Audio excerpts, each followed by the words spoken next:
Hello दोस्तों, हमारे YouTube channel पे आपका स्वागत है। आपको ये गाना अच्छा लगे तो लाइक करना, शेयर करना, चैनल पे नए हैं तो सब्सक्राइब करना। प्लीज़ हमारे चैनल को सपोर्ट करिए। झुमका गिर गाना ली माँ झूलनिया बसवारी माँ, झुमका गिर गाना ली माँ झूलनिया बसवारी माँ। सारी दहिया गिर गईले बालम के अकवारी माँ, सारी दहिया गिर गईले बालम के अकवारी माँ। टूट गईले पाऊ कई नहीं पाई जनिया, नहीं पाई जनिया राजा नहीं पाई जनिया। टूट गईले हमारी कमार कर धनिया, टूट गईले हमारी कमार कर धनिया।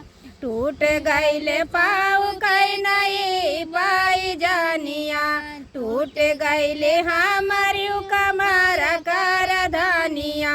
पहिले मिले राजा हमारे ससुरारी में, सारी दहिया गिर गईले बालम के अकवारी में, सारी दहिया गिर गईले बालम के अकवारी में। झुमका गिर गाना ली माँ झूलनिया बसवारी में, झुमका गिर गाना ली माँ झूलनिया बसवारी में। सारी दहिया गिर गईले बालम के अकवारी में, सारी दहिया गिर गईले बालम के अकवारी में। बड़ा प्यार कर हमारे राजा रंग रे जवा, राजा रंग रे जवा हमारे पिया रंग रे जवा।